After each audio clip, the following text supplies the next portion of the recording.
So hello friends, स्वागत है आप सभी का एक बार फिर से मेरे यूट्यूब चैनल पे। तो आज हम लोग कुछ और हिस्ट्री के क्वेश्चन देखने वाले हैं, मॉडर्न हिस्ट्री के, जिनमें एग्जाम्स पे क्वेश्चन आते हैं। तो शुरू करते हैं आज का वीडियो। सबसे पहला क्वेश्चन है कि पहली बार किस चार्टर एक्ट के तहत शिक्षा के विकास के लिए धन दिया गया था? तो सही उत्तर होगा 1813 के चार्टर अधिनियम के तहत ईस्ट इंडिया कंपनी ने 1 लाख रुपए का खर्च दिया था भारत में शिक्षा के लिए। किस चार्टर एक्ट के अंतर्गत बंगाल के गवर्नर जनरल को पूरे भारत का गवर्नर जनरल बना दिया गया था? 1833 का चार्टर अधिनियम के तहत बंगाल के गवर्नर जनरल को पूरे भारत का गवर्नर जनरल बना दिया गया था। और भारत का पहला गवर्नर जनरल कौन बना था, ये भी पता होना चाहिए, लॉर्ड विलियम बेंटिक। फिर क्वेश्चन आता है किस चार्टर अधिनियम के तहत विधि कमीशन निर्माण किया गया था? 1833 का चार्टर अधिनियम के तहत विधि कमीशन का निर्माण किया गया था। सर्वप्रथम लॉर्ड मैकॉले को विधि परिषद के सदस्य के रूप में 1833 के चार्टर अधिनियम के अंतर्गत गवर्नर जनरल की परिषद में सम्मिलित किया गया था।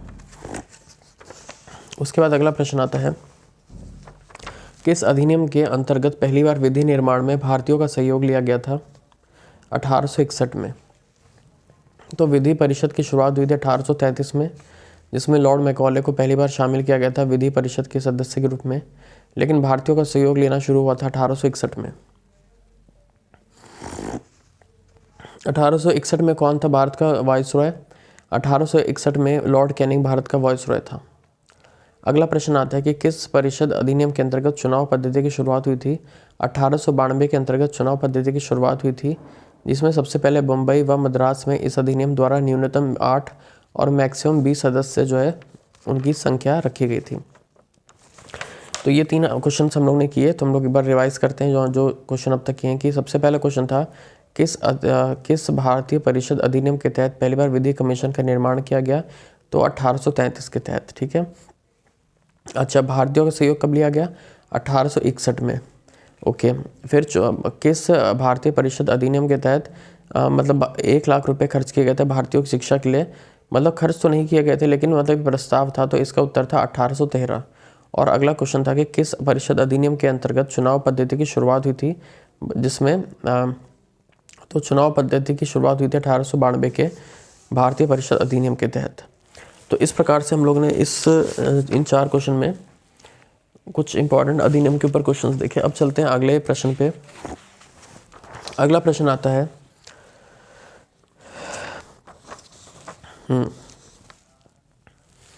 अगला प्रश्न है कि किस राज्य ने सबसे अंत में सहायक संधि स्वीकार की थी?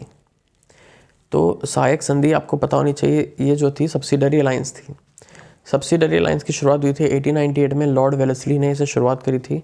तो लॉर्ड वेलेस्ली ने सहायक संधि की शुरुआत करी थी, जिसमें मैसूर 1898 नहीं, 1798 था ये, इससे जो बोलने में गलती हो गई। सबसे पहले मैसूर 1799, अवध 1801, भोसले 1803 और सिंधिया ने 1804 में सहायक संधि स्वीकार की थी।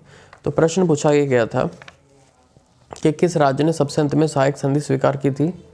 सिंधिया ने सबसे अंत में, जो चारों हमारे पास ऑप्शंस दिए गए थे क्वेश्चन में, उसमें सिंधिया ने 1804 में सहायक संधि स्वीकार की थी।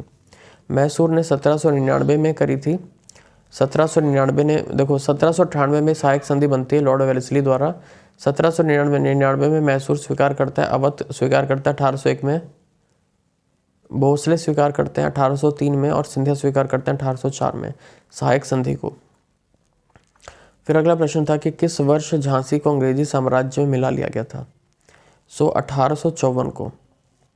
गंगाराव धर की मृत्यु जो हुई थी वो 1853 को हुई थी। तो उनका एक दत्तक पुत्र के सिवाय कोई और उत्तराधिकारी नहीं था, जिसे डलहौजी की जो डॉक्ट्रिन ऑफ लेप्स पॉलिसी थी उसके तहत उसको वैलिड नहीं माना गया, और 1854 में झांसी को अंग्रेजी राज्य में मिला लिया गया था।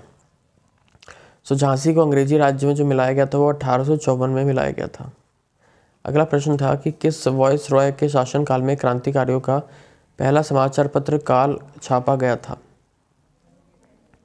जो काल है ये, इसका संपादन किया था ब्रह्मदेव उपाध्याय ने, और ये निकाला गया था लॉर्ड एलिग्नदित्य के समय पे ब्रह्मदेव उपाध्याय के संपादन में काल नामक समाचार पत्र का संपादन किया गया था। अगला प्रश्न था, तो प्रश्न नहीं है, ये कुछ फैक्ट्स हैं। पहला है मोहम्मद अली जिन्ना के बारे में फैक्ट्स हैं। और मोहम्मद अली जिन्ना महात्मा गांधी को एक धूर्त भेड़िया समझता था। 1906 के कांग्रेस के कलकत्ता अधिवेशन में जिन्ना ने अध्यक्षीय भाषण दादा भाई नारोजी के लिए पढ़ा था। तो 1906 में दादा भाई नारोजी जो है कलकत्ता सेशन में कांग्रेस के प्रेसिडेंट थे, लेकिन जो भाषण पढ़ा था ये मोहम्मद अली जिन्ना ने उनकी तरफ से पढ़ा था। उसने अपनी इकलौती बेटी को उत्तराधिकार से वंचित कर दिया था। ठीक है, सो ये सारे जो हैं फैक्ट्स हैं मोहम्मद अली जिन्ना के बारे में। सो लॉर्ड वेलेस्ली की सहायक संधि आती है 1798 में, जिसमें मैसूर साइन करता है 1799 में, अवध 1801 में साइन करता है, भोसले साइन करते हैं 1803 में और सिंधिया साइन करते हैं 1804 में। उसके बाद झांसी को अंग्रेजी साम्राज्य में कब मिलाया गया था? 1854 में। 1853 में गंगाधर राव की मृत्यु होती है। मृत्यु होने के पश्चात उनका कोई उत्तराधिकारी ना होने के कारण डॉक्ट्रिन ऑफ लेब्स, जो लॉर्ड वेलेस्ली की पॉलिसी थी, ये डलहौजी की पॉलिसी थी, इसके तहत डॉक्ट्रिन ऑफ लेब्स के तहत झांसी को अंग्रेजी साम्राज्य में 1854 में मिला लिया गया था। फिर प्रश्न था कि काल नामक समाचार पत्र का कहाँ से प्रकाशित हुआ और किसने प्रकाशित किया और किस वॉइसरॉय के शासनकाल में प्रकाशित हुआ? तो इसके जो संपादन करता थे काल नामक समाचार पत्र के, वो थे ब्रह्मदेव उपाध्याय, और ये प्रकाशित हुआ था लॉर्ड एलिंगदित्य के समय पे। तो इस प्रकार से हम लोग ने लगभग 10 क्वेश्चंस के आसपास पढ़े। अब बाकी जो क्वेश्चंस हैं वो अगले वीडियो में पढ़ेंगे। देखने के लिए धन्यवाद।